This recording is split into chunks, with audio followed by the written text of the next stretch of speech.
날씨가 화창해졌죠? 예, 그래서 기분들 좋으시죠? 어제 그냥 비가 좀 올 것 같아서 좀 걱정을 했는데 서로 보시면서 인사하시겠습니다. 굿모닝입니다. 잘 오셨습니다. 예, 잘 오셨습니다. 아이고. 누구세요?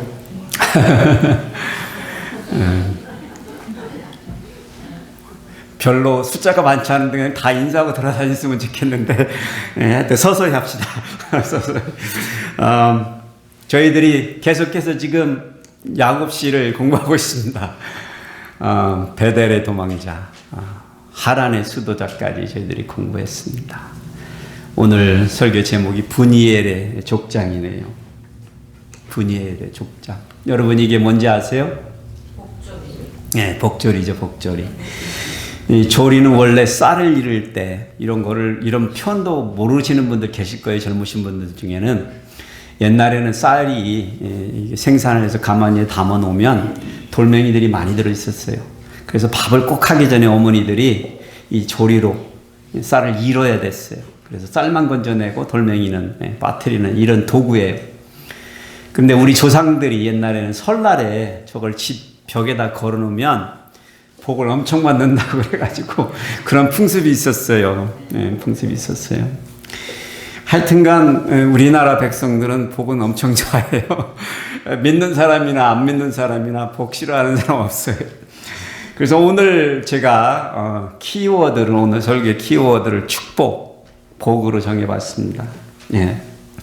원래 축복이라는 단어는 누군가에게 복을 빌어준다라는 표현입니다. 빌어준다. 그러니까 축복을 달라고 하는 표현은 뭐 받을 수 있는 게 아니잖아요. 행위를 표현하는 거니까 어울리지 않는 표현이죠. 구약시대예요. 구약시대에 네. 이런 축복권을 가지고 있는 사람들이 있었어요. 자기의 백성들에게 축복해 줄 수 있는 그런 뭐 권세라면 권세고 아니면 의무라면 의무고 권리라면 권리겠죠. 이런 사명이 있는 사람들인데 그 중에 한 사람이 족장이에요. 족장. 예. 그래서 족장들이 가지고 있는 위치는 리더십과 함께 아주 특별한 사명이 있는 것이죠. 그러니까 족장은 자기 한 사람을 위해서 사는 사람이 아니라 자기가 거느리고 있는 모든 부족과 가솔들을 돌보는 책임이 있는 것이죠. 그러니까 리더십이죠. 리더십. 예. 이것은 영적인 리더십뿐만이 아니고 모든 리더십을 통괄하는 것이죠. 예. 그래서 하나님께서 우리를 부르시고 우리를 구원해 주시고 우리로 하여금 세상의 빛이 되라고 그러셨는데 저는 그 또한 우리에게 주시는 사명인데 그 또한 축복권이라고 생각합니다. 나에게 주신 그 복을 어떻게 하라고요? 흘러 보내라고요. 채널 of blessing이 되는 거죠.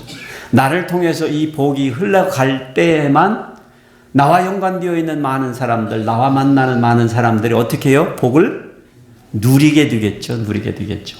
근데 그 흐름을 막고 있다면 내가 마땅히 해야 할 일을 못하고 있고 불행하게도 나와 연관되어 있는 사람들이 그 하나님의 복을 누리지 못하는 불상사가 벌어지겠죠.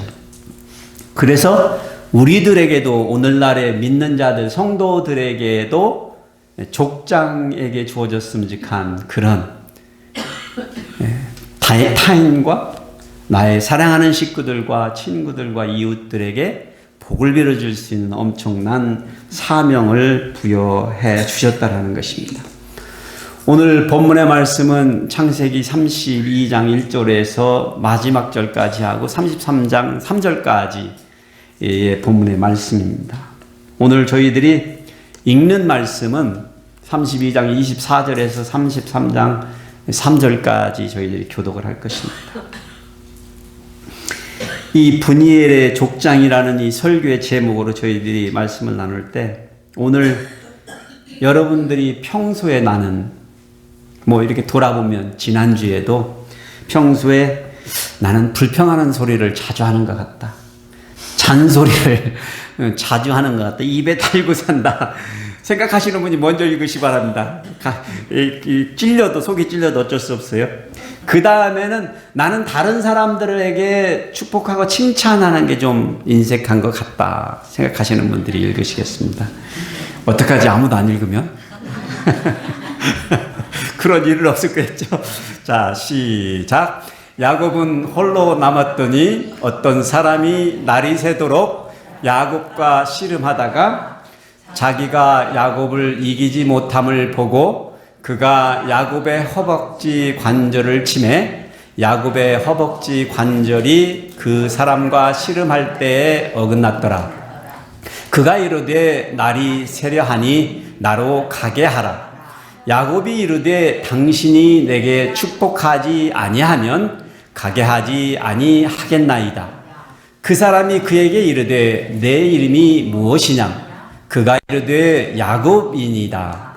그가 이르되 네 이름은 다시는 야곱이라 부를 것이 아니요 이스라엘이라 부를 것이니 이는 네가 하나님과 및 사람들과 겨루어 이겼음이니라. 야곱이 청하여 이르되 당신의 이름을 알려주소서. 그 사람이 이르되 어찌하여 내 이름을 묻느냐 하고 거기서 야곱에게 축복한지라. 그러므로 야곱이 그곳 이름을 브니엘이라 하였으니 그가 이르기를 내가 하나님과 대면하여 보았으나 내 생명이 보존되었다 함이더라. 그가 브니엘을 지날 때 해가 돋았고 그의 허벅다리로 말미암아 절었더라. 그 사람이 야곱의 허벅지 관절에 있는 둔부의 힘줄을 쳤으므로 이스라엘 사람들이 지금까지 허벅지 관절에 있는 둔부의 힘줄을 먹지 아니하더라.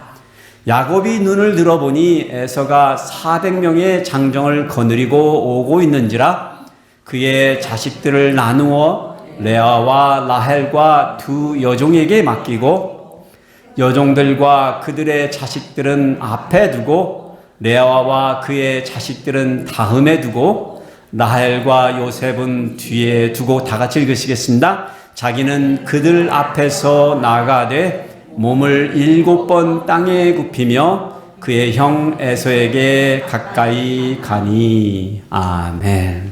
아멘. 우여곡절 끝에 라반과 불가침 조약을 지난주에 우리가 맺었던 것을 배웠습니다. 야곱은 드디어 고향으로 되돌아가고 있습니다. 되돌아가고 있습니다. 그런데 문제가 있습니다. 문제가 있습니다. 고향으로 돌아가야 하는 길목에 세일 땅 에돔 들에는 자기가 피신해서 살고 있었던 자기의 형 에서가 살고 있었다라는 거예요. 지난 20년간 그렇게 지독한 훈련을 받은 수도자도 아닌데 수도자의 훈련을 받은 야곱이 여전히 형 에서가 두려워서 무척이나 고민하고 있습니다. 제 생각에는 이런 두려움은 그냥 보편적인 두려움이 아니라 트라우마와 연결되었던 그런 두려움일 거라는 생각을 갖고 있습니다. 예. 어떻게 떨쳐버릴 수 없는 두려움이에요. 예, 인간의 힘으로는. 오늘날 같으면 약을 먹어야 되겠죠.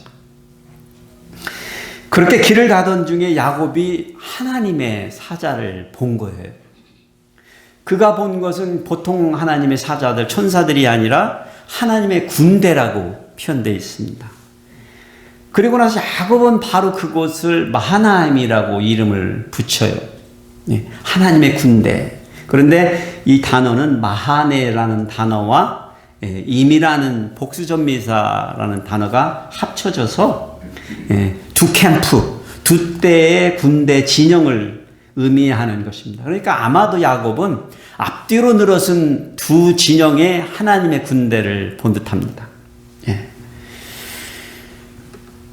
야곱에게는 형 에서와의 잘못된 관계에서 그가 평생 앓고 있었던 이 두려움의 병. 떨쳐버릴 수 없는 짐이죠. 떨쳐버릴 수 없는 짐이에요. 그러한 때 하나님의 군대를 봤으니 얼마나 위로가 됐겠어요. 정말 하나님이 함께 해 주심에 대한 하나님의 대화잖아요. 소통이잖아요. 내가 함께 해주마라는. 그런데 야곱은 여전히 형 에서에 대한 두려움에서 벗어나지 못하고 있어요. 그러니 그 아픔의 상처와 두려움이 얼마나 깊은가를 우리들이 느낄 수 있습니다. 그래서 오늘 본문을 통해서 우리는 야곱이 어떻게 이 평생의 숙제를 풀어가는지, 해결해 나가는지, 그 단계가 어떻게 해서 이루어져 가는지를 한번 보는 것이죠. 과연 우리가 만일에 그런 상황에 직면해 있다면 우리들은 어떻게 그것을 해결해 갈지를 한번 다 같이 고민해 보고자 하는 것입니다. 4가지 단계로 그런 과정들이 벌어지는 것이 보여요. 우선적으로 야곱은 그 두려움 가운데에서 그 문제를 해결하려고 어떤 방법을 선택했다고요? 세상적인 방법, 사람의 방법을 선택해 가는 것을 봅니다. 야곱이 형 에서가 세일 땅에 거주하고 있다는 소식을 접했으니까 그래도 에서와 정면으로 승부는 하는 것 같아요. 만나리라라고 결심을 했으니까 도망가지 않고 돌아가면 되는데 돌아가지 않고 그래도 만나리라고 결정을 한 거예요. 그만큼도 사실은 야곱으로서는 용기를 낸 듯합니다. 예. 그래서 자기의 종 사신을 보내서 형한테 내가 오고 있다라는 기별을 보내는 거예요. 예. 도망자잖아요. 도망간 거잖아요. 에서를 피해서. 그런데 내가 여기 오고 있습니다라는 말을 할 정도 되면 그래도 많은 치유를 받은 상태인 거예요. 네. 그러면서 자신의 종에게 사신에게 꼬박꼬박 에서를 향하여 어떻게 부르라고요? 나의 주, 나의 주. 하나님에게만 쓸 수 있는 그런 표현과 같은 표현을 쓰면서 형에게 나의 주, 나의 주를 위하여. 형의 장자권을 빼앗아서 도망치는 야곱의 모습이 아닙니다. 예. 그러면서 자기가 지금껏 외삼촌 라반의 집에서 거주하고 있었고, 예. 하나님의 은혜로 집을 떠날 때는 빈손으로 지팡이 하나만 가지고 갔는데, 예. 하나님의 은혜로 이제는 하란에서 소, 나귀, 양, 노비들을 즐비하게 소유하게 된 부자가 되었노라고. 그런데 그 부유한 재산과 소유를 형님과 함께 나누어 갖기를 원한다라고 이 말을 꼭 전하라고 메시지로 보낸 것입니다. 예, 이런 정도의 메시지를 여러분이 들으시면 전에 야곱이 생각나시죠? 예, 전에 야곱이 생각납니다. 예. 야곱이 전하는 메시지를 종으로 통하여서 들은 에서가요 어떻게 반응했어요? 예.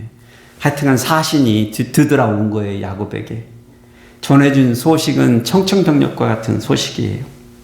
에서가 장정 자그만치 400명을 이끌고 지금 야곱에게로 달려오고 있다는 거예요. 여러분, 야곱의 지금 이 소식을 들은 야곱은 어떻게 됐겠어요? 심장이 떨어졌겠죠. 예. 자기가 화해하기 위해서 그렇게 제스처를 보낸 거 아니에요. 그 소유를 그렇게 나누고자 했고, 그런데 야곱이 그런 소식을 들었을 때 여기 보니까 심히 두렵고 답답하여 심장이 멎을 뻔했던 것 같습니다. 여기에서는 우리는 사실 우리도 어떤 그런 두려움의 상황, 내가 해결할 수 없는 그 상황에 빠졌을 때 우리가 선택할 만한, 선택해 본 적이 있는 그런 방법이에요. 우리가 할 수 있는 걸 다 하는 거죠. 사람의 방법이죠. 세상의 방법을 하고 있는 거예요. 야곱은 지금 자신의 잘못을, 자신의 문제를 여전히 세상의 방법으로, 물질로, 돈으로 해결하고자 하는 것입니다. 자기가 빼앗은 장자의 상속권이 물질이라는 생각에 사로잡혀 있는 거예요. 그러니 그것을 갚으면 되리라는 생각, 얄팍한 생각이죠. 네. 우리들도 자주 문제의 그 뿌리를 접근해 가기보다는 그 문제의 현상을 해결하려고 하는 어프로치를 많이 갖습니다. 이것이 바로 사람의 방법입니다. 뭐 때론 사람의 방법이 먹힐 때도 있어요. 그렇죠? 그래서 우리는 자주 그 방법을 쓰는 거죠. 예. 그런데 그렇지 않을 때가 너무나 자주 있다는 거예요. 그게 우리의 한계죠. 인간의 방법의 한계, 세상의 방법의 한계죠. 예. 사람의 방법은 상대방이 내가 의도하는 대로 움직여 줄 때만 가능해지고 효과적이라는 거예요. 그런데 지금 야곱의 방법에서가 통하지 않았죠. 400명의 장정입니다. 장정들, 이스라엘의 표현이면 20살 넘은 장정들이, 사병들이 몰려오고 있는 거잖아요. 그렇습니다. 우리는 지금 인간의 욕망의 끈을 놓지 못하고 살면 사람의 방법이 늘 우선시되는 그 장면을 보고 있습니다.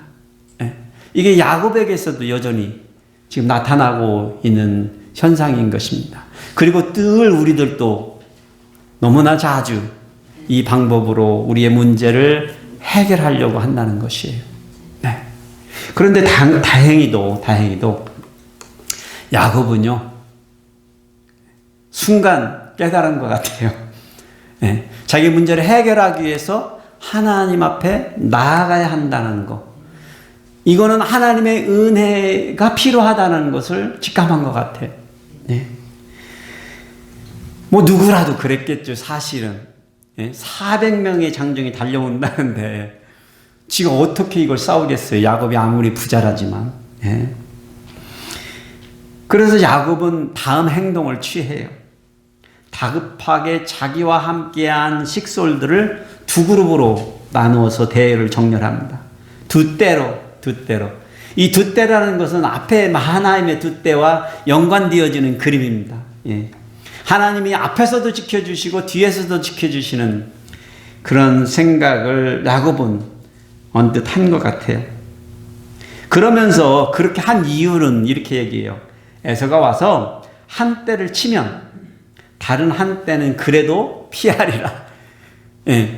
하나님은 분명히 두 때로 앞뒤로 지켜주시는 그림을 보여주셨는데 야곱은 그 두려움에 지금 뭘 보고 있어요?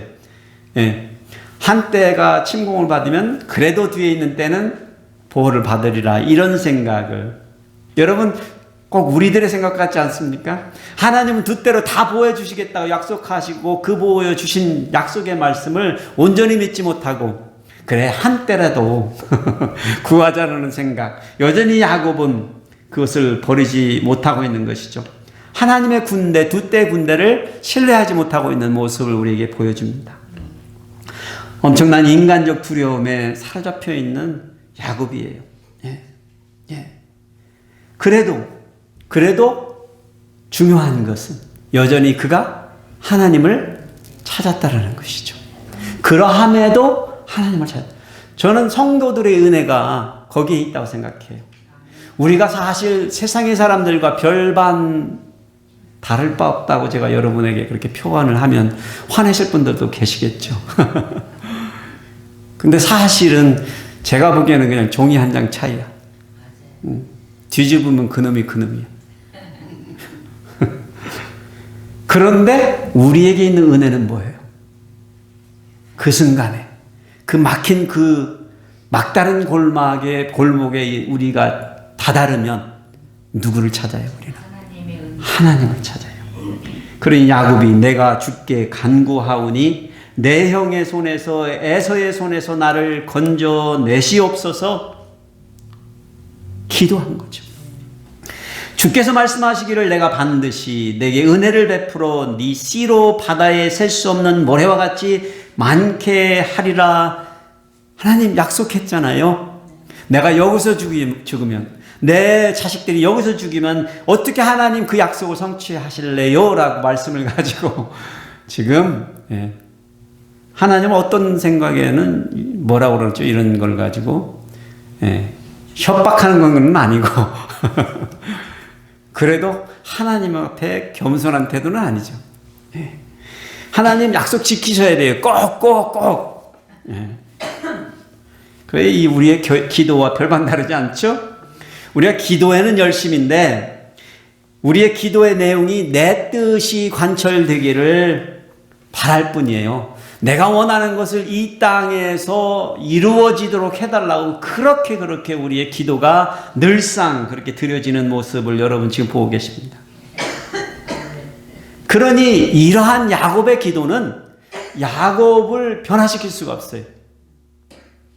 늘 이 땅에서 내 뜻을 이루어 주시옵소서라고 기도하는 자들의 기도는 그 기도자를 변화시킬 수 없어요. 왜냐하면 늘상 다른 사람을 변화시켜 주십시오라고 기도하는 것과 별반 다를 바 없기 때문입니다. 우리들의 기도가 나만을 위해서 드려질 때 세상에서 우리들이 내리는 결정과 살아가는 습관과 방식은 절대 변하지 않습니다. 나의 뜻이나 나의 야망만을 위하여 하나님을 찾는 신앙은 사실 우상숭배와 별반 다를 바 없습니다. 야곱의 기도는 아직도 조건적이고요, 자기중심적입니다. 그러니 야곱의 다음 행동은 우리가 추측해낼 수 있죠. 여전히 변화가 없어요. 세상적이에요, 인간적이에요. 그러함에도 야곱은 하나님의 은혜를 받은 자예요. 자신의 방법을 하나님 앞에 내려놓고 기도했어요. 그럼에도 불구하고 이제 돌아서서 어떤 장면이 벌어져요? 기도는 했는데, 기도하고 나왔는데, 이제 이것을 해결하기 위해서는 누구의 방법을 써요? 자기의 방법을 쓰는 거예요. 자기가 세워놓은 그 방법을 포기할 수가 없는 거예요.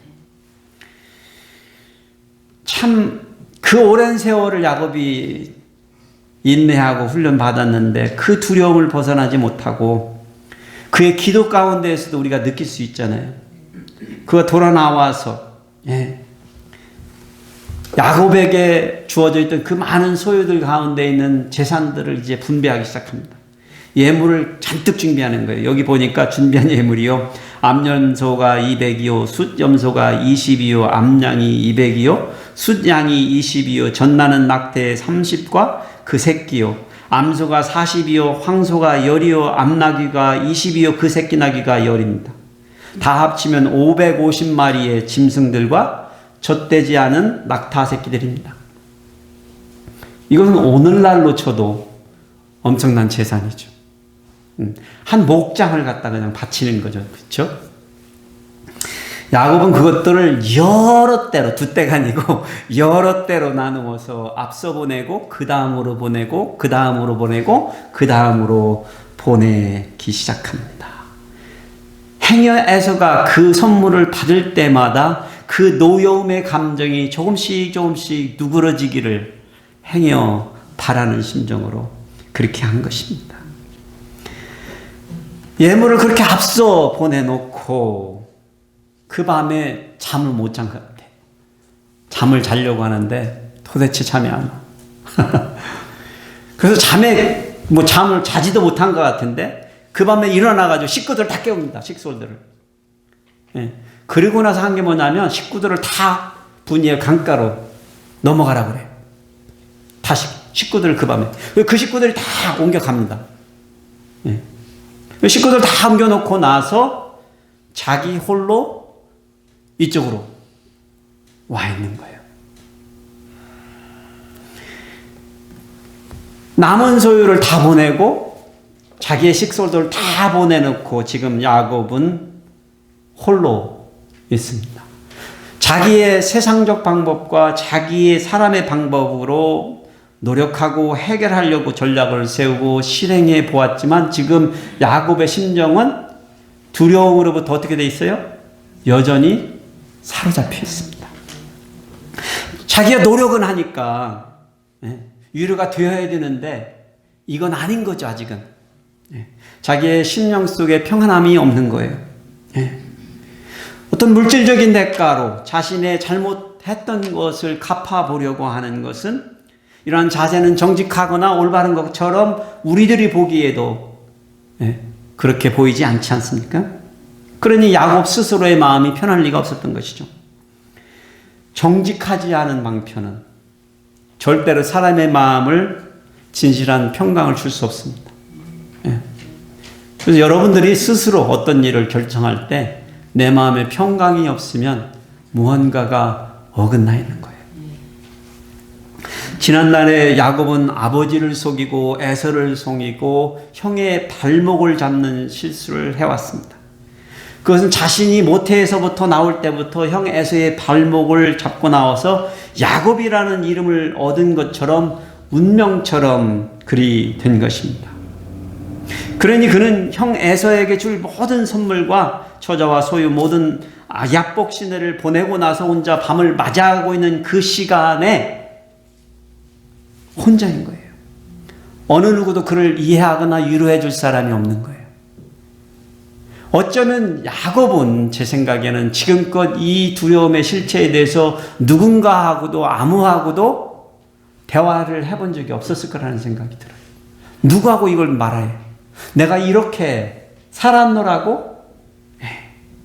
뭐 의사가 있다면 찾아가서 상담을 받았겠지만 이 시대에 그런 게 있었겠어요?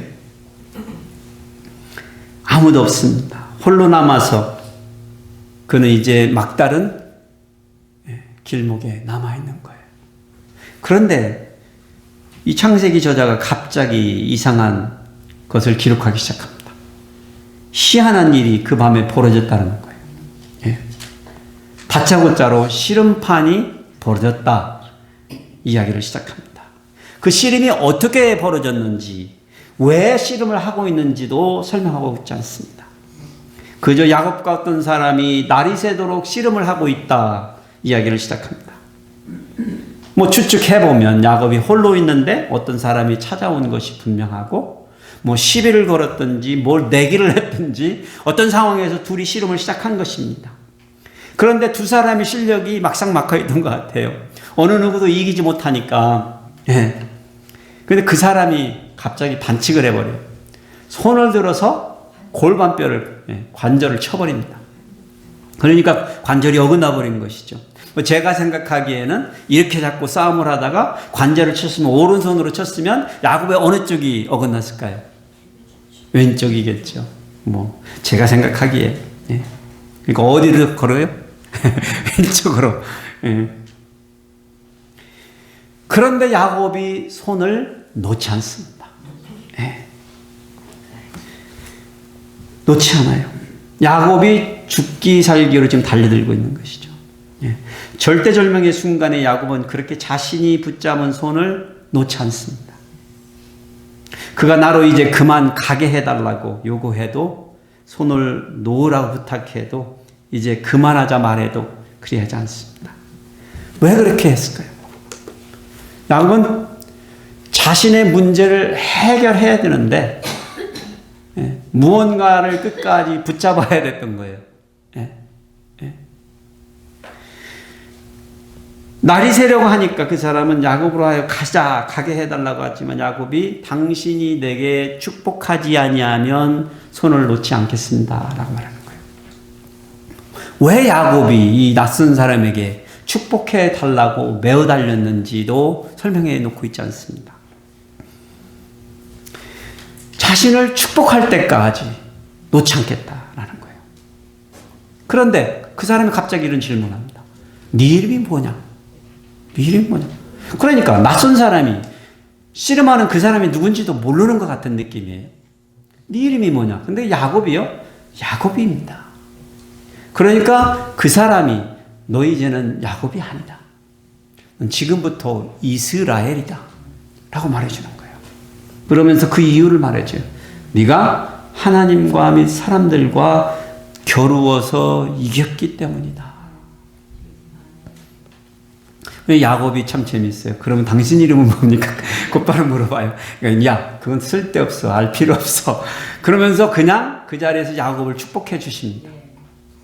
그런데 우리는 그 야곱과 씨름한 사람이 보통 사람이 아니고 아주 특별한 사람이라는 것을 이 이야기의 말미에 우리가 알 수 있게 해놓았습니다.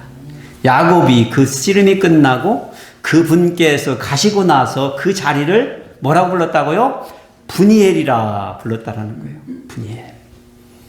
히브리 말로 분이엘은 하나님의 얼굴입니다. 하나님의 면전이라고도 해석할 수 있어요. 야곱은 자신이 밤새도록 날이 새도록 씨름한 분이 누구라고 알고 있다고요? 깨달았다고요? 하나님이 왔다 가면 안다고요? 모른다고요? 안다고요. 야곱은 그분이 하나님이신 것을 알았습니다. 그가 씨름했을 때 어느 부분에서 그가 그것을 깨달았는지 잘 모르겠어요. 설명해 놓고 있지 않잖아요. 예. 뭐 관절뼈를 쳤을 때 자기의 뼈가 어긋났을 때 알게 되었는지, 네 이름이 야곱이 아니라고 이스라엘이라고 새 이름을 주셨을 때 알게 되었는지, 축복을 해주셨을 때 알게 되었는지 저자는 말하고 있지 않습니다. 중요한 것은 야곱이 어느 순간에 이분은 하나님이시다라는 것을 깨달은 거예요. 그러니 하나님을 면전에서 봤는데 자기가 살았으니 얼마나 감사해요. 그 고백을 마지막에 하는 거예요. 그런데 여러분, 잘 생각해보면 그 낯선 사람이 이 야곱이 누군지를 몰랐겠어요? 하나님이 보내신 천사잖아요. 사자예요, 사자. 네. 하나님이 직접 오실 리는 없습니다. 여러분, 하나님을 직접 보고 산 사람은 없다 그랬어요. 네. 늘 하나님은 자기의 사자를 통해서 자기의 메시지를 전하고 뜻을 전하고 자기의 프레젠스를 나타내십니다. 그래서 야곱이 하나님이라고 고백한 것은 맞는 거예요. 하나님의 사자를 보았지만 하나님을 배운 거예요. 네. 그런데 이 사자가 야곱에게 묻습니다. 네 이름 뭐냐? 이름을 몰라서 물은 게 아니겠죠. 왜 그랬을까요? 야곱으로 하여금 자기 이름이 뭔지를 알라는 거죠. 나는 야곱, 발뒤꿈치를 잡는 인생을 산 사람입니다. 형의 발뒤꿈치를 잡고 산 사람입니다. 세상의 발뒤꿈치를 잡고 지금까지 살아온 사람입니다라고 고백한 거예요. 그러니 하나님이 뭐라 그래요? 이제 더 이상 그렇게 살지 마라. 세상의 발뒤꿈치나 능력 있는 사람들의 발뒤꿈치나 붙잡고 살지 마라는 거예요. 형 에서의 발뒤꿈치를 잡고 사는 야곱이 아니라 어떻게 살으라고요? 이스라엘을 살으라. 하나님과 대적하여서 사람들과 대적하여서 승리하고 이길 수 있는 사람으로 살라 하신 거예요.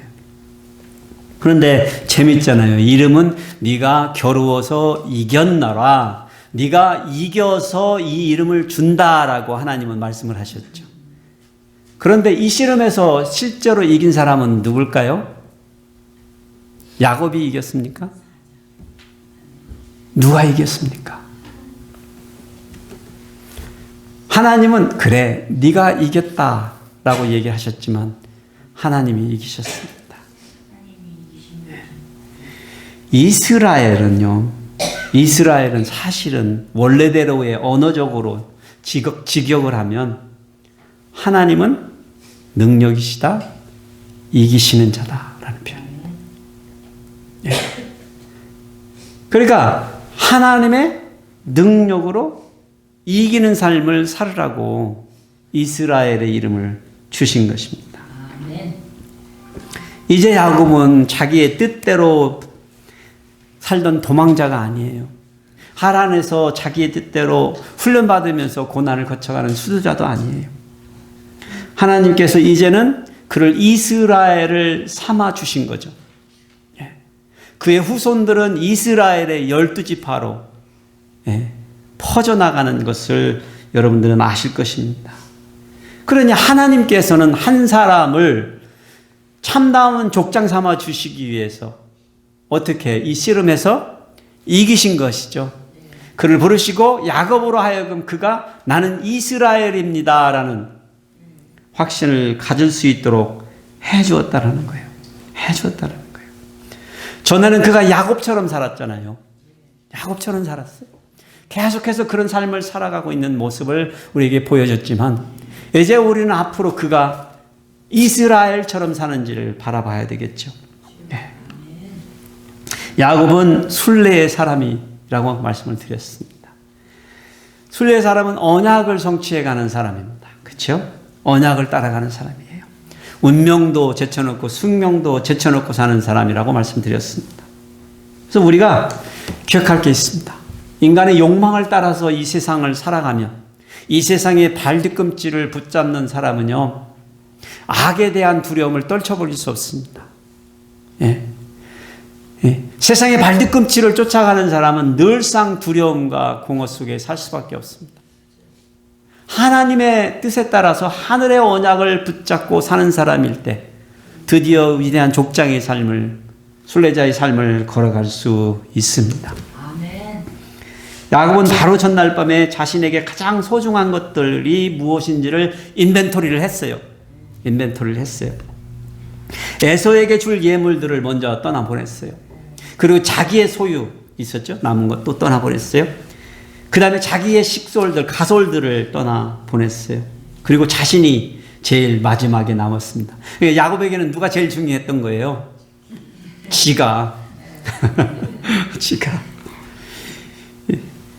이제 야곱은 브니엘의 강가로 아침 해가 떠오르는 햇빛을 받으면서 강을 건넙니다.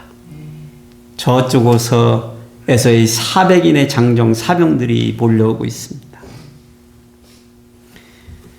밤새 하나님의 사자와 씨름하여 골반뼈가 어긋나서 쩔뚝거리면서 걷고 있습니다. 그는 가서 자기의 애정순으로 가족들을 때를 나누어서 순서로 나열시킵니다. 두 여종의 실바와 비라의 자녀들 앞세우고요. 그 다음에 그 뒤로 레와와 그녀의 자식들을 앞세우고요. 제일 뒤에다가 라헬과 요셉을 세웁니다. 언뜻 보기에 야곱은 여전히 야곱같이 보이죠. 그런데 이것은 진심입니다. 야곱의 진심이에요. 사랑하는 순서예요. 예. 그런데 야곱이 변했어. 그가 갑자기 쩔뚝거리면서 그들 앞으로 나아갑니다. 모든 식구들을 뒤로하고 앞으로 나아가면서 몸을 7번 굽신거리면서 애서 앞으로 나아갑니다. 여기에서 야곱이 7번 굽신거렸다는 표현은 7번 굽신거렸다는 어떤 숫자적인 표현이 아닙니다. 7번은 아주 중요한 숫자죠, 성경에서. 에서의 마음이 흡족할 정도로 굽신거리면서라는 표현입니다. 여러 번. 그런데 여러 번 해도 이거는 드라마가 아니죠. 진심으로 형 에서에게 빌어가면서 굽신굽신 자기의 진심이 통할 만큼 통할 때까지 그렇게 에서 앞으로 나아갑니다. 쉽지 않은 거예요. 족장이 자기 가솔들을 뒤하고. 예. 그러니 야곱의 진심 어린 회심이 보여지는 것이요. 야곱에게는 자기 식솔보다 앞서서 나아가 에서를 맞설 수 있는 용기가 생겼습니다. 이제서 야곱은 족장 같아 보입니다. 이스라엘입니다. 이스라엘이 되었습니다. 야곱 같은 사람도 하나님과 함께 하니까 순례의 사람이 되었고 위대한 족장이 되어 가기 시작합니다. 아닌 것 같았는데 여전히 모든 것은 서투른 인간이에요. 그리고 다리를 절뚝거리는 육체적으로는 약자가 되어 있지만 이제 그는 자기에게 주어진 가솔들을 위해서는 두려움을 뛰어넘어서 두려움을 못 느끼는 게 아니라 두려움을 뛰어넘어서 당당히 그들보다 앞서 나아갈 수 있는 영적으로 강한 사람이 리더가 된 것입니다. 그래서 여러분, 우리들도 우리가 당면해야 되는 어떤 맞서야 되는 두려움이 무엇인지는 사람마다 다 다르겠죠. 예. 우리가 두려워하는 게 각자 다르니까 우리가 막닥뜨리고 있는 문제들이 인생의 문제들이 각기 다르니까 예. 그렇지만 그것이 내가 감당할 수 없는 것일 때 예. 어떻게 해야 된다고요? 끝까지 하나님께 매어 달릴 수 있는 그래서 하나님의 복을 받아 누릴 수 있는 그 축복을 간구할 수 있는 사람이 되어야 합니다. 내가 할 수 없습니다를 고백할 수 있을 때 내가 할 수 없구나. 내가 해야 돼. 내가 할 수 있어라고 고집 부리는 게 아니라 이건 내가 할 수 없는 일이야. 내려놓고 하나님 앞에 매어 달릴 때 하나님은 그 은혜로 그에게 이스라엘이라는 이름을 주셨듯이 저는 저와 여러분이 그렇게 하나님 앞에 매어 달리면 우리들에게도 그렇게 여호와 하나님이 능력자시다. 다스리신다. 이기신다는 그 이름으로 우리에게 용기를 주시고 우리를 보내주실 것입니다. 우리에게 세워진 그 리더십을 발휘할 수 있도록, 내가 남의 뒤에 숨지 않고 내가 남의 발뒤꿈치나 쫓아가는 사람이 아니라 얘는 앞서서 나아가서 이제 땅바닥에 구부릴 수 있는 정도의 겸손함도 가솔들을 위해서 정직하게 할 수 있는 사람이 될 수 있는 것입니다. 우리는 높아져서 이기는 게 아니고 야곱은 이제 땅으로 내려가서 굽신거릴 때 그가 위대한 족장이 되었습니다. 저와 여러분들이 이제 앞으로 여러분들에게 맡겨주시는 어떠한 리더십 가운데에서도 저는 그런 분들이 되어주셨으면 좋겠습니다. 자꾸 낮아져서 우리의 겸손함으로 우리의 정직을 드러내고 그 리더십으로 섬김과 그 자세로 마음들이 받아들여지고 내 주위에 있는 사람들, 나에게 맡겨주신 리더십의 식구들을 보호하고 안전을 지켜낼 수 있는 그런 리더십들이 다 되시기를 축복해 드립니다.